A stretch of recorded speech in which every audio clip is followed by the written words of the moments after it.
So the 2024 NFL Draft is right around the bend. And when I say right around the bend, I quite literally mean by the time you watch this, it is a week from today. And I'm sure that a lot of you guys are having mock draft fatigue. Everybody's doing it. I mean, literally everybody. And we've done some on the channel. We're going to continue to do some on the channel. We do it on the AFC East Roundtable, but I thought I would switch it up, do something a little bit different, and break down in each position some of my favorite guys that the Patriots can target in the draft. And today, we're going to be talking about wide receivers. Make sure you guys let me know in the comment section below which position, you guys would like to see next. I'm thinking about either doing offensive tackle or quarterback, but at the end of the day, this channel is for you guys. I want to make content you want to see, so let me know the position that you guys want to see next.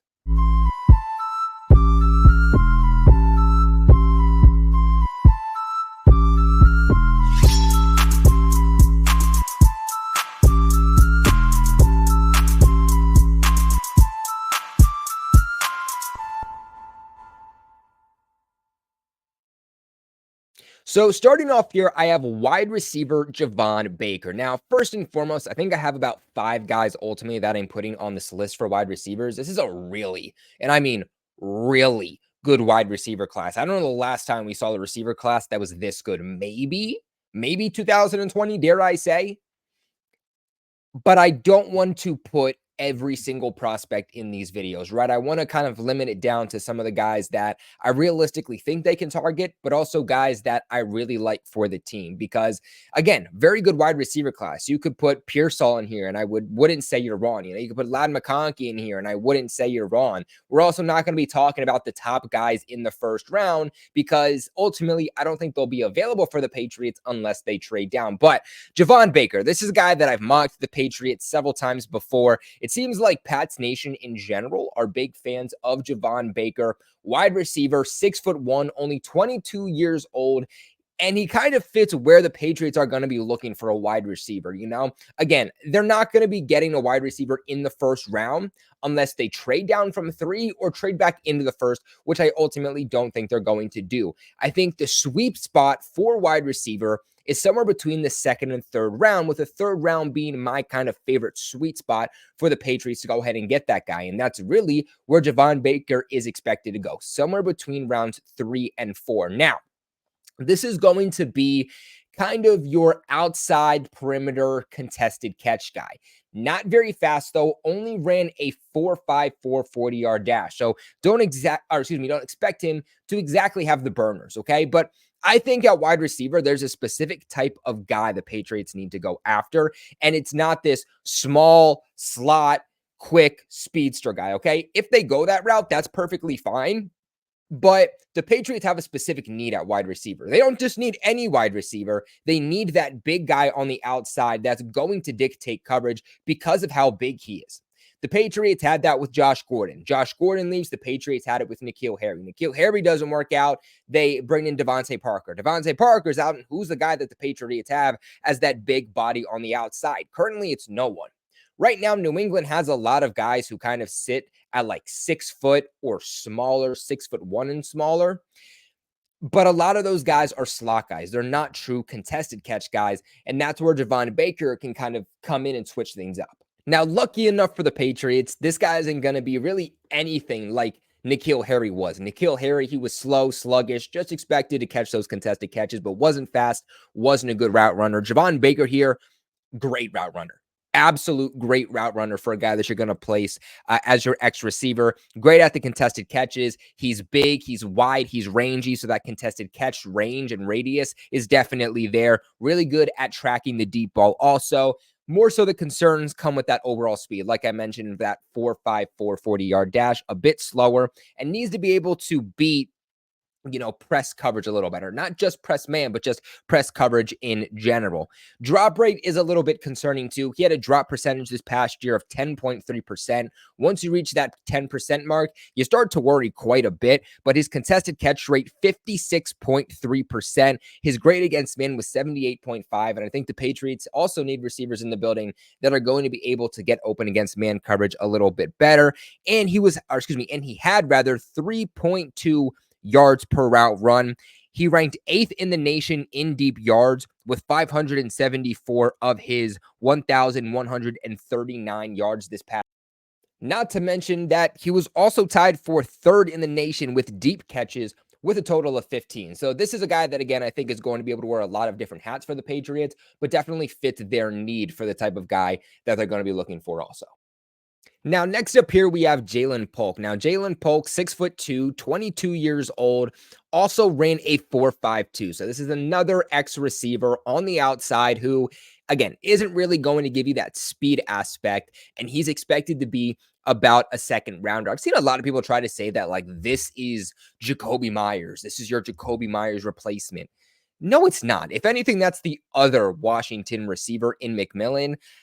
I can understand where you see some similarities between Jalen Polk and Jacoby Myers, but the comparison just it's not right. I've seen the pro comparison kind of be thrown around with like a Mohamed Sanu, and that makes a lot more sense than somebody I think like Jacoby Myers. Now, just like Javon Baker, this is another guy who is really good at the catch point. He's really good at tracking the ball in the air, very good body control, is able to make adjustments in the air, but also has really strong hands. He does not drop passes. He's very reliable, but he also has late hands. And the importance of having late hands is it makes it harder for the defensive back to ultimately play the ball, right? So, like, if Jalen Polk, his hands are going up last second when the ball is pretty much right at his face, the defensive back's not going to have time ultimately to make a play on the ball. A little bit more concerning here, a little bit more concerns, rather, excuse me, than somebody like Javon Baker in certain manners, right? Like,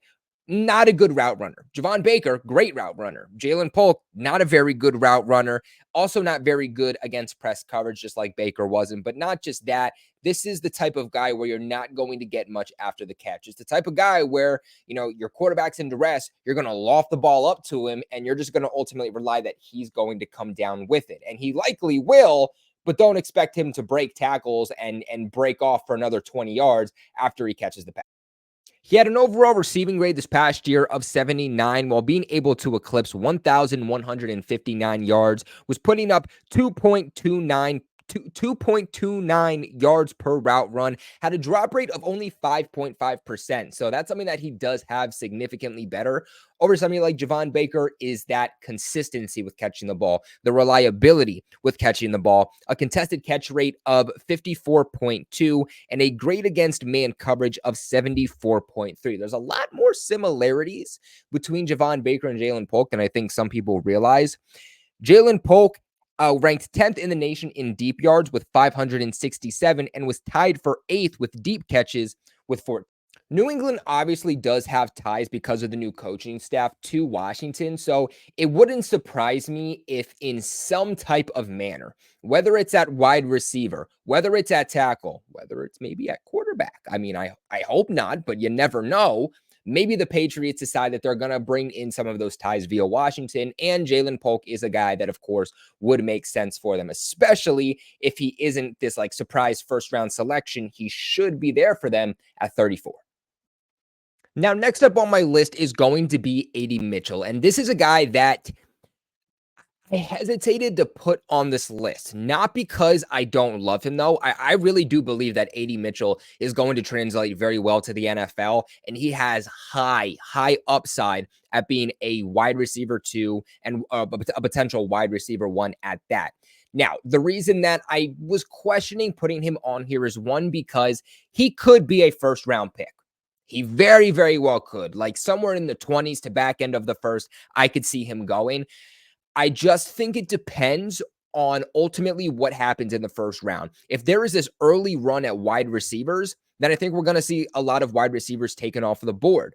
But if we see a lot of offensive tackles taken off the board and there's a run of tackles in the first round, I could see A.D. Mitchell dropping and potentially making it to the second at 34 as long as he gets past the Panthers. The other reason that I was a little bit concerned about putting him on here is because there are a little bit of character concerns. Now, it's nothing like he's going out, he's partying, he's driving under the influence, anything like that, but if he's not getting targeted, there is some worry that he gives up on the play. He doesn't finish his blocks. He doesn't necessarily have that mentality of for the team, maybe as much as he does for himself. And I look at it and I say, well, that's never stopped the Patriots in the past, but this is a new generation. This is a new era of coaching staff. And we know that you know, Gerard Mayo, Elliott Wolf.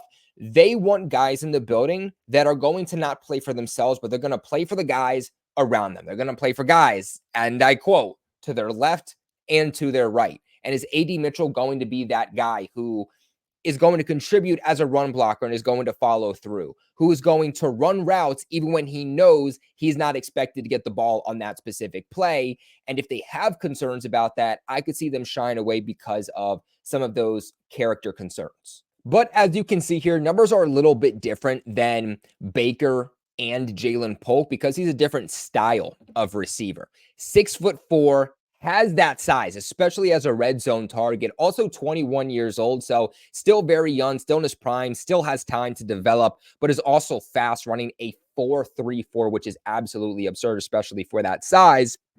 He's a guy that isn't this big outside perimeter X receiver.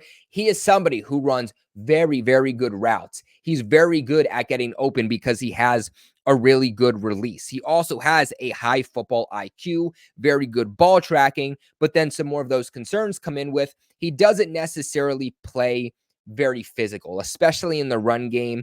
Not very good at high pointing the ball. And when it comes to those contested catch situations or catching in traffic, that's where he poises some of his bigger issues.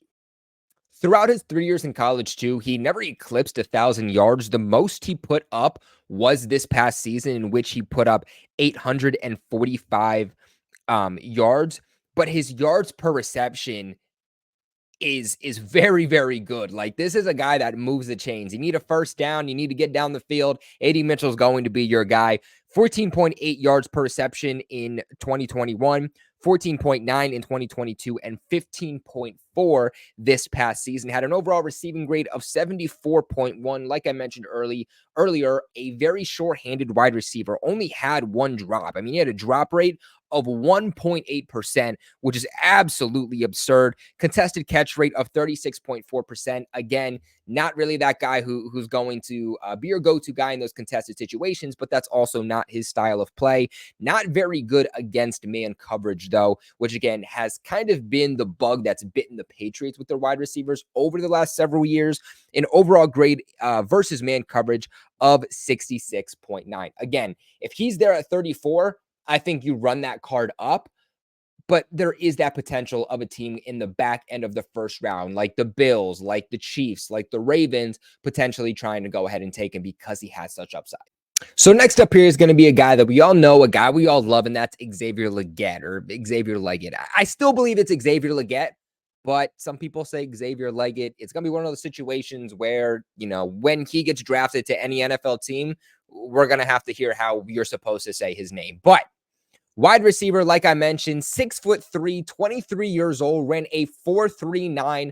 This is another big outside perimeter X receiver for the Patriots. And this dude's a monster. This dude is a behemoth. Like, I really do believe that there is a chance that his draft stock is going to fall lower than some people do expect. And then he is going to come out shining in the NFL. He's going to take the NFL by storm, and he's going to be a true wide receiver one. Okay. 6'3", running a 4.39 is absolutely crazy. Like this is a big dude. This is a bigger dude than people give him credit for. And I think he's a really interesting prospect because he really did not explode onto the scene until this past season in 2023. He put up an overall grade this past year of 82.5. In 2022, put up an overall grade of 56.5, while in 2021, put up an overall grade of 58.7. If it wasn't for the massive leap this past year, I mean, we're talking about him being like a sixth or seventh rounder, probably. I mean, put up 100 yards, 167 yards in 2022, 63 yards in 2021. This past year takes, again, an absolutely absurd, unheard leap in year 3, putting up 1,255 yards. Legette is the type of guy who could go back end of the first round and you say, I'm not surprised.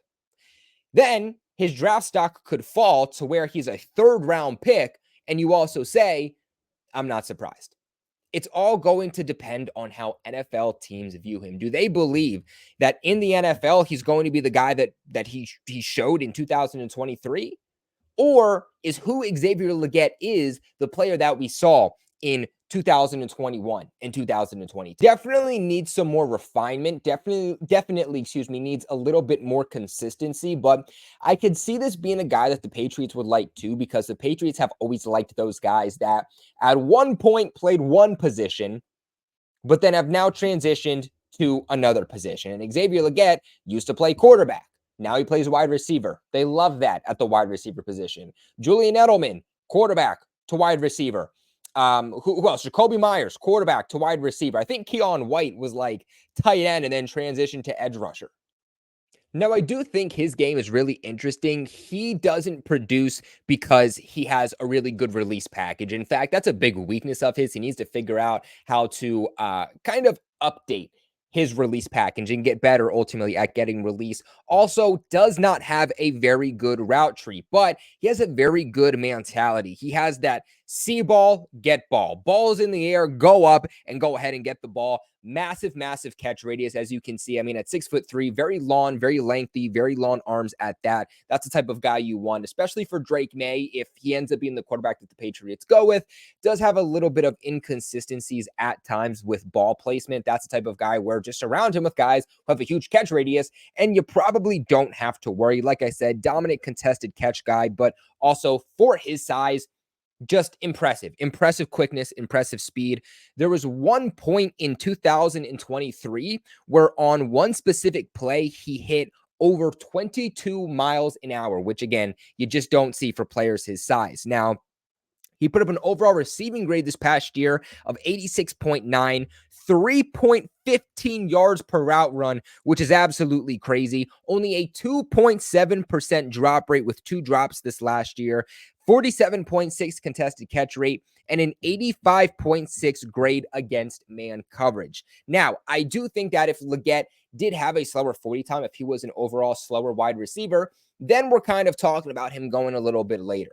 But because he brings speed to his game at being a contested catch wide receiver, you don't see that. You don't see a guy with his size and his frame and his speed being a pure contested catch guy. They just don't come in the league all that often, which is why I think some people are trying to compare Legette to somebody like DK Metcalf. And then lastly on my list is going to be Luke McCaffrey, okay? If you've seen me on the AFC East Roundtable, if you've seen my videos on this channel or my live streams, or you're in our Discord, or you just follow me on Twitter, you would know that I'm a big Luke McCaffrey fan. This is one of the first prospects in this entire process that I originally fell in love with. This is a later round prospect, brother of Christian McCaffrey, 6'2", 23 years old, ran a 4.47, which, interesting fact, I mean, you think Christian McCaffrey's fast? Luke McCaffrey actually ran a better 40 time than his brother Christian McCaffrey. Interesting fact there. But I have him slated in as a 6th round pick. There is the potential for him to go in the 5th round. I just view him as a guy that is a 6th round pick. He's 23 years old, but I do still think he is learning the wide receiver position a little bit. Has only played 11 games in 2022 and 13 games in 2023. Now, he had a good leap from 2022 to 2023 and graded out pretty well in both of those seasons. 77 overall grade in 22 and an 80.1 overall grade in 2023. Also, you know that he just comes from a crazy, crazy athletic family with the McCaffrey family, who have had several players in the NFL and with an NFL background. The thing with Luke McCaffrey is that he's very similar to a lot of the other guys we've talked about on this list, right? He fits that mold. Big body, outside, X receiver, contested catch, big catch radius. That's what Luke McCaffrey is. I've seen some people try to say that this is your next Julian Edelman. He's a slot receiver. No, he's not.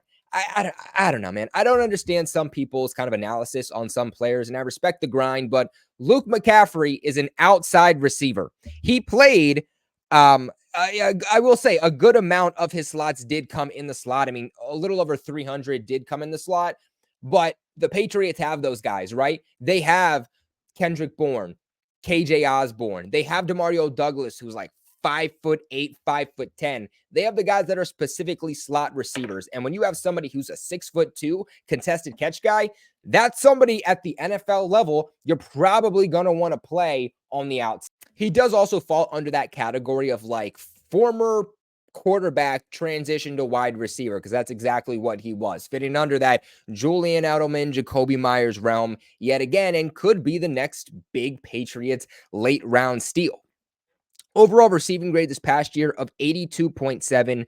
I had 2.11 yards per route run, a 4.1% drop rate with 3 total drops this past year, and then had a 60.7 overall contested catch rate while putting up a 71.1 overall grade against man coverage. Obviously, playing at Rice too, he didn't exactly play against the highest level of competition. There's going to be question marks on, is he going to be able to adapt? Is he going to be able to still be a true NFL wide receiver when he makes a transition, because of how high the competitive change is going to be? Super, super smart, though. High football IQ, really good at the contested catch, great catch radius.